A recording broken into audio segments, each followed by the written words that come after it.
Hello and welcome. Please try and imagine it is a drizzly Monday morning in Blighty. Yes, again, and your cup of tea has gone cold before you could find a biscuit. Well, that is about how I felt when Sir Keir Starmer took the reins. A new broom or just another dust collector? Pull up a chair, I have some tales to tell. Sir Keir Starmer stepped into 10 Downing Street in July 2024 like a slightly nervous stage manager at a play that had been on for 14 years. His job? Fix the mess left behind and convince us all that it is not just the weather that is grim. Nevertheless, what has not this grumpy old Englishman noticed in the government's first year? Spoiler alert, it is a mixed bag, part victory parade, part uphill climb. First off, the bloke says, so he says, inherited a £21.9 billion budget black hole. Now imagine your old motorbike suddenly needs a new engine, tyres and a paint job all at once. That was Starmer's financial mess. To plug the gap, he pulled some bold stunts like scrapping winter fuel payments for pensioners. Cold-hearted, maybe. Necessary, probably not.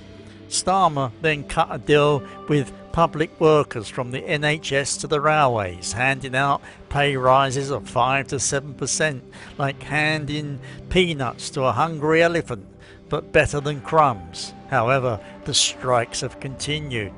Nevertheless, he did not stop there. Cue the National Wealth Fund, a fancy hedge fund for the public's pennies, and the fiscal lock law to keep the economy from spinning out of control, aimed to protect the average family's hard-earned dosh. Now, even your corner shop owner might be impressed. Housing? Starmer banned no-fault evictions, a win if you are a tenant who hates surprise boot-outs. However, no fun if you are a landlord. In addition, planning reforms are supposed to speed up house building. Fingers crossed it is not another bureaucratic nightmare. In schools and homes, the government expanded free meals and breakfast clubs.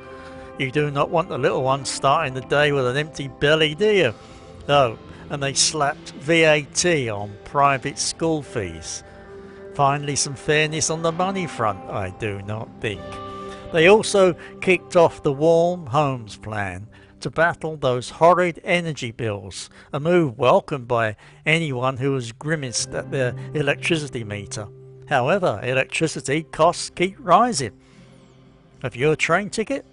Starmer's government went all in on railway nationalisation, which means the railways are back under public control. Whether that is good or bad depends if your train is on time or lost somewhere in Yorkshire. They also juggle prison, overcrowded with controversial early releases. It is practical, but a sticky wicket or even a bad joke, as crime should not pay. If someone is convicted of crime and given 5 years imprisonment, the criminal should do the full term unless it is proved they have reformed. No early releases. Prisons are not holiday camps, and prison guards should be able to control prisoners in accordance with the law and without hurting anyone's human rights. However, I'm not talking about the Twitter, Facebook, thinking out loud or flag-waving crimes. I'm talking about murder, rape, sexual assault, shoplifting, phone snatching, bank robbing and house breaking and so on. Real crimes that should not be tolerated in any society.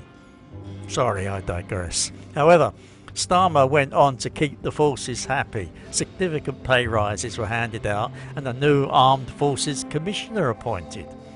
Starmer's government seems to want to keep order, though with a worried glance at every corner. Nevertheless, he did not forget the environment. Starmer slammed the brakes on offshore oil and gas drilling, a big nudge towards cleaner energy. A mistake in my mind. Supporting green projects has been a big part of the job, creating jobs and feeding new economic growth. He is a sort of forward thinking, even a grumpy old sod like me can smile and think, Is it just a waste of money? At this moment in time, there are more serious concerns and money could be better spent on.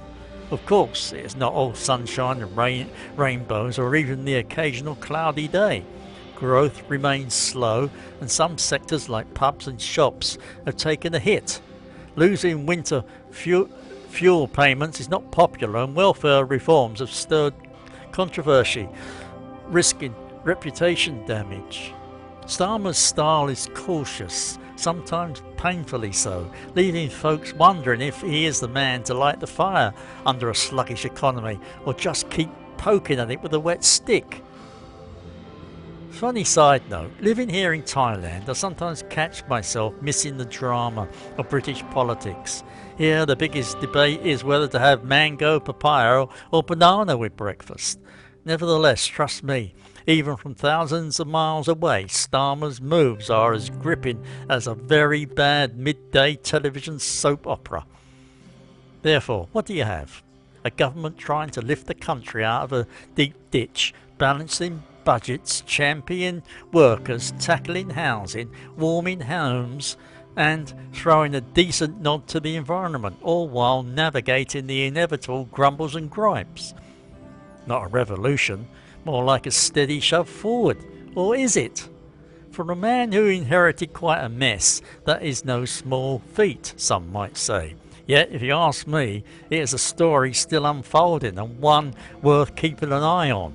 If you have thoughts, gripes, or even a sarcastic comment about Starmer's grand plans or missteps, drop them below. Let us have a proper chinwag about it.